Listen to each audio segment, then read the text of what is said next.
The following episode contains descriptions of abuse, sexual assault, and homicidal violence. Listener discretion is advised. I like to use a knife. A gun is too violent, too noisy, but just fit my hand well. There are nearly 20,000 murders annually in the United States. Perhaps it's the weather, but the Pacific Northwest has become the notorious home of serial killers and bizarre crimes. We're here to discuss those murders, To try to understand the motives, respect and remember the victims. and explore the humanity of it all. I'm Emily Rowney. And I'm Alisha Holland. And this is Murder in the Rain. Good afternoon, Emily. Hey, Alisha. How are you doing today? Pretty good. How about yourself? I am very excited. We have a very special guest today. We are delighted to have author Diane Fanning here with us. She has written over 14 true crime books and 11 mystery novels. She's been a featured consultant for 48 Hours, 2020, The Today Show, Deadly Women, Forensic Files, Snapped, basically everything I watch on every Sunday morning. Right. I'm sure I've come across you many times and not even realized it. Diane has also been honored as a nominee for Mystery Writers of America Edgar Award and has been awarded the Defender of Innocence Award from the Innocence Project. Wow. Yeah, which Congrats. I do want to get into later because I would love to hear about that more. Diane is joining us here today on the phone from her home in Bedford, Virginia, where she lives with her husband and her Sheltie dog, which you might hear every once in a while in the background saying hello. That's the loudmouth one. Well, thank you so much. We're very excited to have you with us today and really appreciate you taking your time to talk with us about these cases that you're so familiar with. Well, I'm delighted to be here with you, and I'll answer anything I can. Today's case is the topic of Diane's first true crime book, Through the Window. So Tommy Lynn Sells rides again. The focus of Diane's book, Through the Window, is a man who spent nearly 20 years of his life committing horrific murders across the United States. You'll often hear him referred to as the cross-country killer or coast-to-coast killer. While only officially convicted of 2 murders, authorities believe he had completed at least 22 murders, and the killer himself claims an upwards of 70 total victims. This type of serial killer is pretty high up on my scary AF meter for a number of reasons. If you spend a Google spiral on him, you're soon going to find out he doesn't discriminate on age, gender, location, skin color. Literally anybody could be his next victim. He committed rape, murder, mutilation, and his methods ranged from blunt force trauma with household objects to stabbing and slicing to squeezing people's throats with his bare hands. Today, we're talking about Tommy Lynn Sells. The people don't matter. It's the crime. Yeah. It's the sensation of the blood. The rush itself is the high. So altogether, about how many you killed, the question is, and you think your answer is what? See, you trying to sew me up in a wow. I don't know. You know, do the math. A couple, 3 year, 4 year, for 20 years. What does that add up to? 50 to 70. I'll go with that. Yeah, okay. Probably more. Some of Sells' crimes have received a lot of notoriety, and yet there are those that had little mention at all. To outline some of his crimes he committed and really paint a picture of the sheer violence of this man, we'd like to share a few of these stories. Mary Bia Perez was a 9-year-old girl who disappeared from a fiesta event on April 18th, 1999. Little did her family know that a frightening man was using the cover of a bustling and lively event to pull Mary away and end her short life. About 1.5 miles away, he took Mary to an isolated area and raped this little girl before taking her life and leaving her body with the garbage that was scattered on the ground. While her body didn't offer clear clues on how she died, Sells mentioned that he choked her to death after waking from a booze-filled haze next to her partially clothed body. The Dardine family was made up of Russell Keith, who went by Keith, his wife Eileen, young son Peter, and their unborn daughter. The 1987 deaths of this family were gruesome, violent, and utterly haunting. After those around the family grew suspicious when no one heard or saw them, police arrived to a gory scene. Elaine had been bound and gagged, and lying next to her were the bodies of her children, 3-year-old Peter and his unnamed and prematurely born baby sister. They all had been brutally beaten with a baseball bat. Keith was nowhere to be found, thus making him the most likely suspect. The following day, Keith's body was discovered laying in a nearby field. He had been shot multiple times, and his penis had been cut off. In the end, Sells was caught thanks to a brave 10-year-old victim, a survivor by the name of Crystal Searles. She was having a sleepover at a friend's house when Tommy snuck in through her friend's blind brother's room, crept into the room where the girls slept on a bunk bed. He sexually abused Crystal's friend Kayleen Harris, 13, and slit her throat. Kayleen died right before Crystal's eyes, but what he didn't expect was that Crystal would survive and be able to tell authorities who did this to her. It didn't take long for him to get caught and for his tirade of mayhem to cease. I'm kind of intrigued by the idea of that she happened to have a blind brother. Yeah. And like, was he following them or like? Yeah. So little bit of background. He was an acquaintance of the family, apparently met at church and often went to that family for marital counseling. Oh, so he had seen the girl before. He had been in the house. He knew the brother was blind. Oh, yuck. And Tommy apparently told authorities that he tried to get in the house other ways, but that the window was open in the blind brother's room, and he realized he was blind and thought, I don't have to do anything with him. I'm not leaving a witness. The list of Tommy Lynn Sells victims is a long one, so it's not surprising that he is admitted to murder in and around Oregon. 2 nameless victims are described by Sells. He claims he killed them in Roseburg, Oregon, and left their bodies somewhere in the heavily wooded area surrounding the city. This was during a time he worked in a family-owned lumber business in 1989. These aren't the only victims. We'd like to tell you a story about an Oregon college student that went missing in 1987. Stephanie Stroh was attending Reed College in Portland, Oregon in 1986. After taking a year off from school and spending 9 to 10 months traveling through Europe and Asia, she decided to fulfill her dream of hitchhiking across the country, starting in New York City and heading all the way to San Francisco.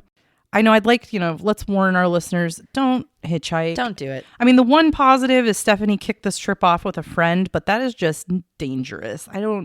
Do people do that still? Yeah. So like I said, Stephanie kicked off the trip with her friend, and she initially bought a plane ticket to go to New York, kick the trip off, and head out west. From what we were able to find, Stephanie sounds like she was a young, adventurous woman looking to live the most of her life, chasing her dreams and adventure at every turn. At 21, she was living her best life, and suddenly everything changed for her and those that loved her.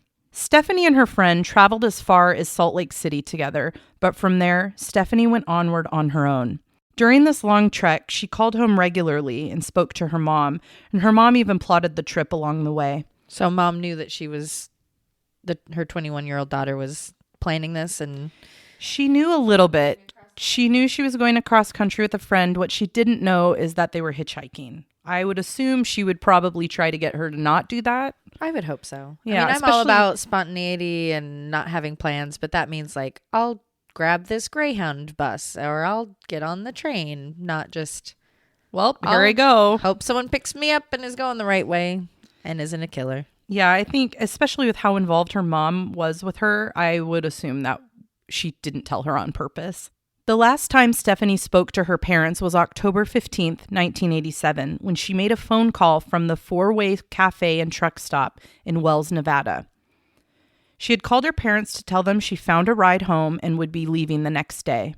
The last noted sighting of Stephanie was by a hotel desk clerk at the Motel 8 in Winnemucca, Nevada. She was trying to book a room for the night, but the hotel was unfortunately full. She was last seen carrying a gray canvas suitcase and a pink purse with an orange sleeping bag. Then Stephanie disappears, never to be seen or heard from again. While in custody for other crimes, Tommy Lynn Sells confessed to killing Stephanie. This was a story he told to the Texas Rangers who were interviewing him. At the time of her disappearance, he claims to have been working for a roofing company in Winnemucca, the town where she was last seen. He was more than happy to recount her final day to them. According to Sells, he picked Stephanie up while she was hitchhiking in Nevada. During their ride, they pulled over and he offered her some LSD that he had with him, and she happily took it. Moments later, Sells strangled her until the life she lived so fully was ended too early. In the back of the stolen truck that Sells had been driving, he found a large tub and some concrete. He confessed to having taken her feet and put them in the concrete-filled tub. He then left her in the truck bed overnight while the concrete hardened. That's very brazen. Did it say, like, had he gone somewhere now that he has this dead woman half put in I think concrete? he slept there. I think he was pulled off onto maybe like a tucked away road, stayed there while he rode out his high. That's and ballsy. I know yeah, it guess if is. you're on I drugs, think but that's a telltale sign of the type of killer he was, though. He did it in did the not moment care. with what he had, and he didn't care. The next day, he took her body to an incredibly high-temperature hot springs and dropped her in, making it impossible to prove or disprove his claims because there would likely never be a body to be found. That is wild. I did not know that accessible hot springs existed that you could just do that with. It reminds me of that volcano movie. It's like Dante's or something. Dante's Peak or Volcano, they came out at the same time. And you're either a Dante's Peak or you're a volcano person. I'm a volcano girl myself. Tommy Lee Jones, the Tar Pits. Yeah, you are. Anyway, I find that interesting. And I wonder, like, how many bodies are used or disposed of in it's that like way? one of my favorite topics. I hope at some point we can cover one. Bog bodies. People throw bodies in a bog and they're mummified. They're like preserved. Police never charged Sells with the disappearance or murder of Stephanie. In 2010, investigators stated they had reason to believe a different serial killer, Dale Wayne Eaton, was actually the one responsible for Stephanie's disappearance. Others believe that Sells was never charged in connection with Stoll's case because police didn't really believe his claims, and a lot of his criminal activities were likely exaggerated by him. People are still looking for clues on Stephanie's disappearance. If anyone has information pertaining to Stephanie Stroh's case, please call Las Vegas FBI at 702-385-1281.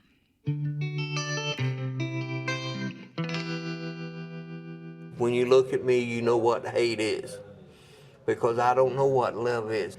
Two words I don't like to use is love and sorry, because I'm about hate.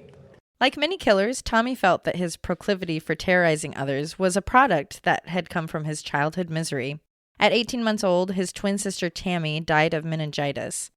Soon after, his mother Nina sent him to live with his aunt Bonnie. Tommy spent 2 years living with his aunt, a time he reflects upon fondly. This was a time when his cousins Sandy and Kathy doted on him, likely the only time he ever felt safe and loved. However, he was eventually taken back to his mother, and Tommy's life began to take a turn for the worse.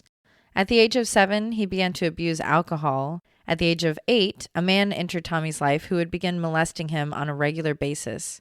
He plied him with attention and money and eventually began to rape him. By 10 years old, Tommy would begin to use marijuana in addition to alcohol. But ultimately, Sells was only convicted of the murder of 2 young girls out of his long list of victims. Something about the blade making a slice on you, seeing it pierce open, seeing it gap, and watching the sensation of it all. Maybe I came addicted to that. He was sentenced to death for the attempted murder of Crystal Searles and for the capital murder of Kayleen Harris. In 2003, Sells pleaded guilty to the strangling of 9-year-old Mary B. Perez of San Antonio, for which he received a life sentence. Sells was executed in Texas on April 3, 2014 at 6:27 p.m. by lethal injection. He declined to make a final statement.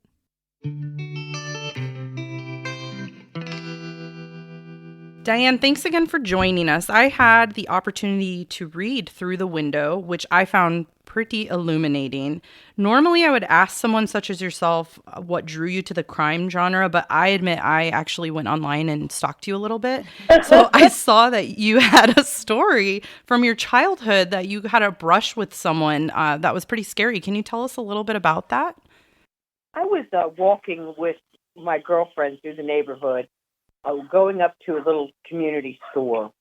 And we lived in an area that was part suburban and part rural. So you'd pass houses, and then you'd have a cluster of fields and cows, and then you'd have more houses. So we were going through one of the more barren places when this car pulled up and asked for directions.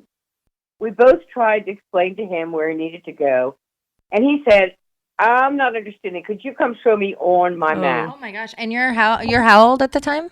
9. I was 9 when this happened.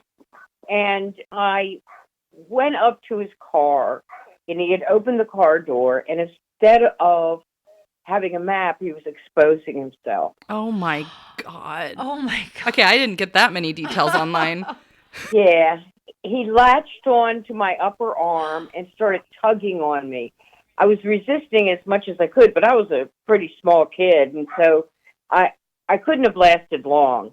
But just then, another car came over the hill and laid on his horn, and he let go of me and took off. Thank God. Wow. I've been a big fan of Dragnet, and I knew exactly what Sergeant Friday wanted me to do, and that was memorize the license plate number. Yes. So I did. And I went home and told my mother. She called the police. The police stopped his car, and in the trunk of his car found evidence that he was responsible for the sexual assault and murder of an 8-year-old girl Oh my goodness. a Wow. month before. And I was left with a couple questions. I was a curious kid. I wanted to know why me. Right. And I also wanted to know how could anybody do that? And, that started me reading books that were really above my head and I didn't completely understand, but I read them anyway. Yeah, we're the same. And I'm currently in that situation. It's fine. so then it was like decades later, I'm watching TV, and there's this little girl, Crystal Searles. And she was just a year older than I was when she faced down a serial killer. And she's the one that ended 2 decades of murder and violence. She became instantly my hero. She did what I did times 100, And I was just so amazed by her. I had to write her story. And that's how I ended up writing that book. So prior to that, were you fully a mystery writer at the time? I had not written a book before that. Wow. Whoa. That's amazing. So you're really inspired by her. That's so cool. Yes. And did you have a chance to meet her family? No, I did not. They were being very protective of her at that time because she was still very young. Understandably. And, but I did speak with people who knew her and got updates on her for a while after the fact. So I'm really curious about your process of writing the book. Can you tell us a little bit about how you jumped in? Did you start right away? Did you go straight into research? I'm really curious about that. I wrote a sample chapter of the murder scene, and I sent it off to an agent. And I've been trying to get an agent for 2 years. I've been piddling around with writing and never was able to make a mark. But they say when you write about something you're passionate about, it makes a difference. And so after writing that chapter, I had an agent within 24 hours. Wow. Wow. And I signed with her, and then I decided I needed to talk to him if he would talk to me. At that time, he was off death. He was still a death row prisoner, but he was off death row in the Bexar County jail, waiting to deal with the Mary B. Perez matter. And he got my letter, and he said he would talk to me. So I thought, well, good. I found out later he hadn't had a visitor for 6 months, so he was pretty desperate for company. And the first time I talked to him, it was a little dance about money, and I was not going to pay him. I was not going to give him money. Then we had to go through the little dance about sex, and no, I didn't want to have dirty phone calls with him. And then we got down to brass tacks, and he started telling me a lot of stuff. And I must have talked to him more than 20 times, both there in Bexar County and then back when he was on death row. And sometimes it was really weird because all he was interested in was making me laugh, and instead of talking about the cases. So I had to keep steering him back. And then there were other times where he was more hostile, and he would give me really graphic details that were hard to take. Yeah. Particularly with the Dardine murder. That was pretty bad. But the thing with him is oftentimes, like he did with Stephanie Stroh, he said he gave her LSD and she took it. Who knows what he did? He lied about all his victims to try to make them look like they were not decent people. He did that all the time. But there was an interesting pattern in his behavior about these crimes. If he was telling predominantly the truth, the story you heard from him would be very fragmented and in bits and pieces that you'd have to put together. One time when a guy offered to pay him to confess to a crime that the other guy had committed, he sits down and tells a story, beginning to end, perfect order, everything all together. That's when you knew he was lying. But I'll be honest, I would go to him about all sorts of crimes people ask me about.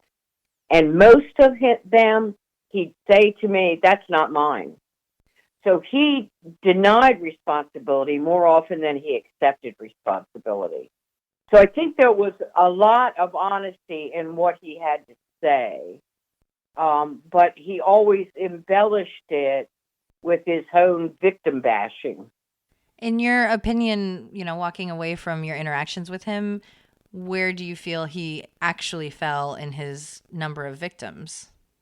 I think there's probably more than 50. I mean, some of them, he doesn't know their names, so it's hard to pin down. Mm-hmm. And left them, like, in the woods near Roseburg. And then another one is, like, a black man in downtown Detroit that he left in a dumpster. Well, that really doesn't give police much to go on when you're talking about a crime that's 10, 15 years old. Right. So, there are some crimes where people in that area, the DAs and the investigators said to me, listen, he's on death row in Texas. He's most likely going to be executed. Why should we spend resources getting him another sentence? In your time, having all that correspondence, as we're starting out our show, and I've had some interest in reaching out to people that are imprisoned. From your experience, what was that like, having him go to execution? Was it you had heard all these horrible stories, so you were kind of like, okay, see ya, we're kind of better off with you going? Or was there a weird sense of, you had developed this relationship? Was there, did you have issue with holding those boundaries at times, or remembering, the context of what your relationship was? Sometimes it was really difficult because the day that he kind of broke down and told me about the pedophile that his mother let him live with was a painful day. I mean, I had tears in my eyes for that little tiny boy. It didn't make anything right about anything he did to anyone else as an adult. I mean, he was an awful human being. But that little tiny boy, there might have been a chance for him if he'd been rescued when he was little. Who knows? It's kind of an interesting connection of his incidents as at those ages, kind of similar age, 8, 9, shaped him into what he became. And then your incident at 9 shaped you into what you've become in a totally different path. Like, kind of amazing how that works. So how long in total were you speaking or corresponding with him? Was it over a few months, a few years? Years. Even after I wrote the book, because where his head was at the time I finished the book was he would talk to me, but he wouldn't talk to anyone else in law enforcement. He got all mad at them. So I had law enforcement people asking me to talk to him, and private investigators and families. So I was always going to him with questions after the book. So he said he intentionally took them to the wrong place. And the spring that he took them to was one of the ones that was not so hot that it would actually disintegrate a body. But what he told me about where he put the body was a place where there are a lot of springs that they're too hot for anybody to get into.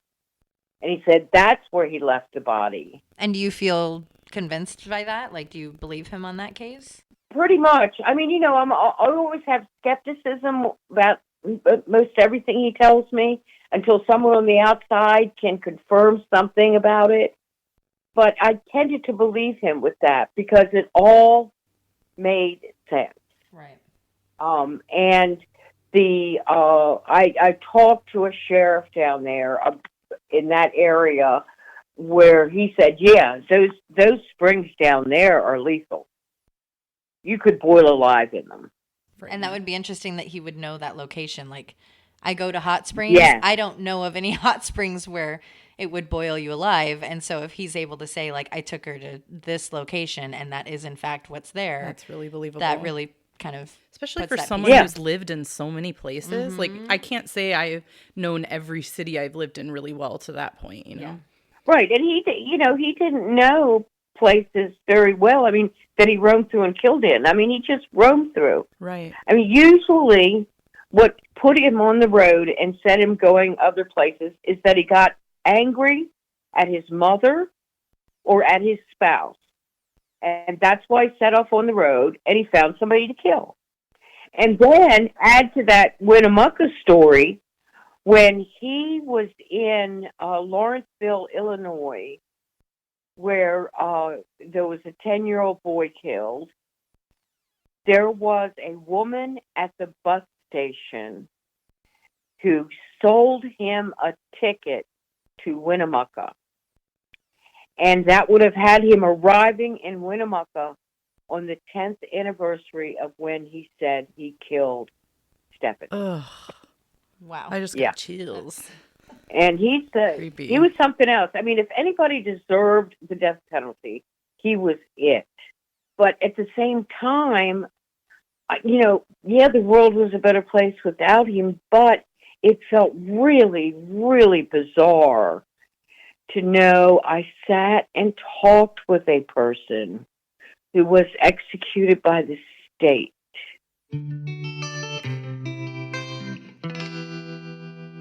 So for anyone interested in learning more about the Tommy Lynn Sells case and their victims and the relationship that Diane had with him, you can check out her book, Through the Window, and we'll have a link for that on our website. And in additional very exciting news, today, April 30th, your newest book, Death on the River, is being released. This is a very interesting case. You start out with the Hudson River Valley is such a beautiful place, particularly this spot where Vinny Villafor lost his life. You've got a castle-looking old arsenal on a little island, and Vinny and his fiancée, Angelica, were taking kayaks in April across the Hudson River onto this island. It was really very early to be kayaking on the Hudson River. The water was still very cold, and they didn't take any of the protective gear that they should have with them. It was a warm day, and I guess they just were lulled by the weather. At least Vinny was. And then when they came back on kayaks, a storm had rolled in, and Vinny never survived the trip across. And the question is, what did Angelica do? And what was her role in the case? Ooh, very intriguing. I remember hearing about this story on the news and watching it every day and just kind of, waiting to hear what the answer was because it was very clear there was some suspicious behavior going on. When somebody's fiancé is missing and they put up videos of themselves doing cartwheels, suspicion is a natural end result. Yes. Yeah, it's a little telling if you ask me. The Innocence Project Award, I'm a big supporter of them, and I was just curious what that award was. Well, when I was working on the book about Sells, I heard this case on TV, and honestly, I was very skeptical as the woman, Julie Ray, said that she was innocent, and her family said she was innocent, her lawyer said she was innocent. And I just thought, yeah, they all say that. But then the prosecuting attorney made some statements that I knew weren't true. Things like, no one comes into your house and takes a knife from the kitchen and kills you with it. Well, that's not true. I know Sells has done that on other occasions, and I know that other killers have done it too. It happens. Right. And he made a number of statements like that. So I knew Sells was mad at the Texas Rangers, and I wanted him to not be. He didn't like the questions they were asking, and I wanted him to start talking to them. So I said, this is what the Texas Rangers are up against. Prosecutors who say things like this. And I told him about what that prosecutor had said. I didn't say anything about the prosecutor's name, the victim's name, the accused's name, the place it happened, when it happened, nothing. He responded back to me and said, did that happen maybe 2 days before the murder in Springfield, Missouri? And darn if it didn't. And that's why when I wrote to him again, I asked him who told him about it. And he said nobody did. And he got mad at me about that. But he didn't have access to the internet. He didn't have access to television. So he couldn't have found out from the news that way. He knew about that crime, and I went in to see him face to face, and he told me about that crime. And he said, there are a lot of people behind bars for crimes I committed, and I don't care. Oh, wow. So here's a woman getting a 65-year sentence for killing her own 10-year-old boy. And this man is telling me that he committed that crime. So I figured I can't contact the authorities because they're already convinced she's guilty. But I can put it in the book and write it in a way so that if he's jerking my chain, it'll just be part of his story as a false confession. Right.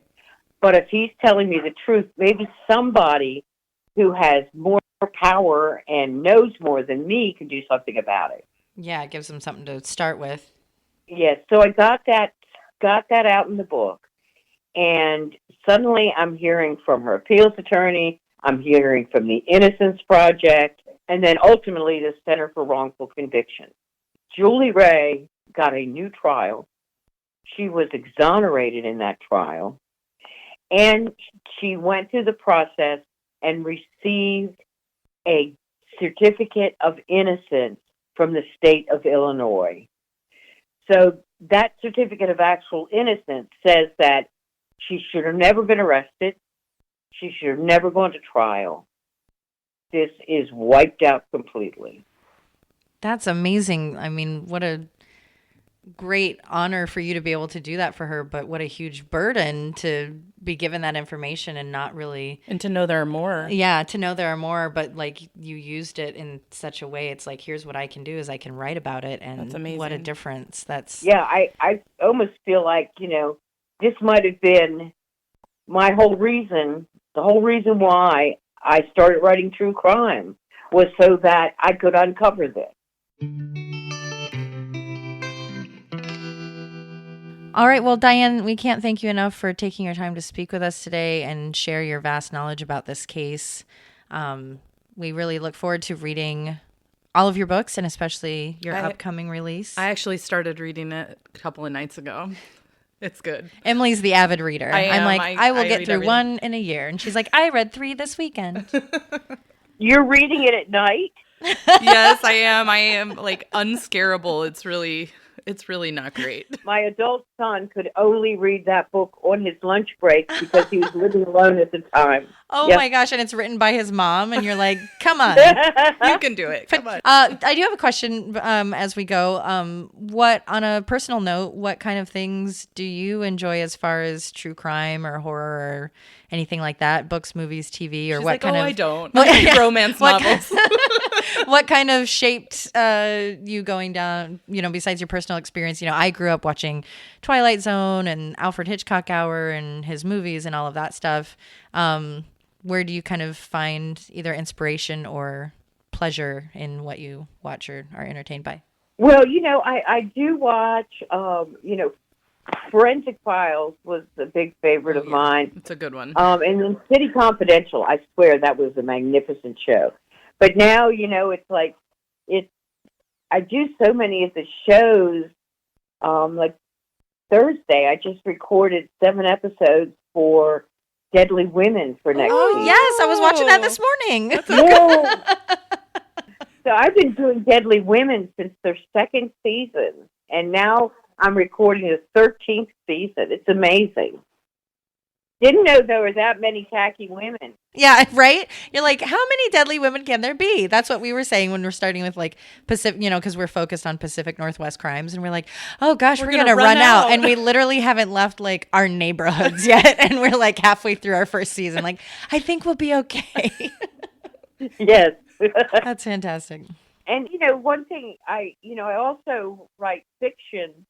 And the current series I'm writing is set in World War II, and the main character is a female chemist who's at the facility that is processing the uranium that goes into the bomb that falls on Hiroshima. Ooh. I'd read Emily that. is I'd read intrigued. I love writing fiction because I can kill whoever I want. Yes, fiction. Maybe I should start that career. It's a cathartic release. Like, yes, I need to go right after sitting in the traffic. Okay, I need to kill some people off. Good, Diane. That was awesome. Thank you so much for talking with us today. Sure thing. And when you're doing your conclusion or wrap up, you find out you have any questions, feel free to give me a call. Absolutely. Absolutely. Thank you so much. You. Okay, great. Great. Thank you so much. Have a great rest of your day. You too. Bye-bye. Bye. Bye. She's my new favorite. I want to call her every week. You guys, she's great.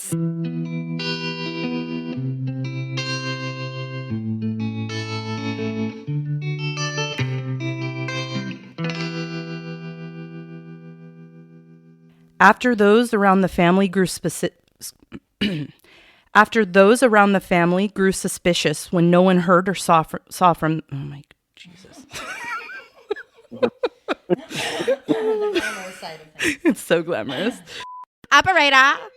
Yes. I'm sorry, we don't do any of that stepfather stuff. That's real gross. Lesbians, right away. One moment. Oh, I didn't know. I thought you lost your place. I was trying to be helpful. I know how to read. What? All 3 of them tucked into their family bed. Family bed reminds me of like medieval times when you all had a bed together.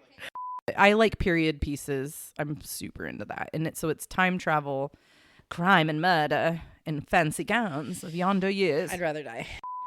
But when he didn't expect... nope, I didn't... Was I drunk?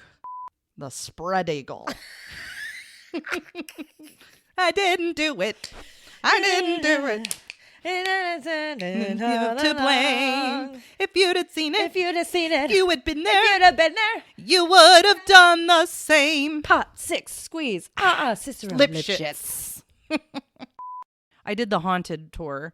They let you choose. There's a couple of versions. Please teach me about history. If I learn, I'm getting my money back. My mood is elevated. Why were you driving on the wrong side of the highway then? Are you done? Proclivity. It was a play that took place in the 40s. It's called City of Angels. I played 2 characters. One of them was in black and white. The other was in color. It was the worst thing It was an awesome play. It had good music. You're a piece of shit. That's the kind of love and support that I need in my mouth, in my life. In my mouth. Got really mad at her and he goes, "Why don't you fuck off and keep fucking off all day?" And so we use that all the time. He was sentenced to death for attempted murder of Crystal Searles and the capital murder. Fuck! This is the second time. Fuck! Or to order horror. Fuck me. To order whores, call the porn operator.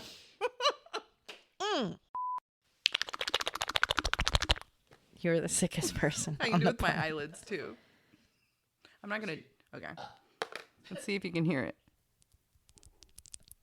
Oh. Yarf.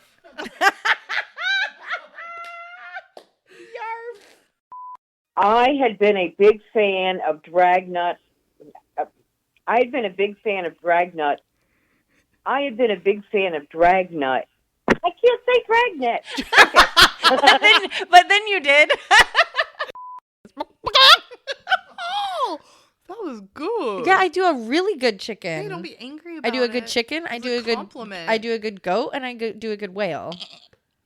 Okay, that's disgusting. And then whale. Can you do Keiko. Elephant? No, it's Keiko. Yeah, it does sound like it's it sounds Keiko the like whale. a Nintendo ghost. If you know someone who is a victim of sexual abuse or you think they might be, please call the hotline 1-800-656-4673. The domestic abuse hotline is 1-800-799-7233. And if you know anyone that would need help with a mental health crisis of any sort, the number is 1-800-716-9769. Murder in the Rain is produced and edited by Josh McCullough. Written and hosted by Emily Rowney and Alicia Holland. Artwork by Jamie Costa. Music by Kai Pfeiffer at kyfifer.com. Visit us at murderintherain.com and follow us on Twitter, Facebook, and Instagram. And suck my balls. Please put that in.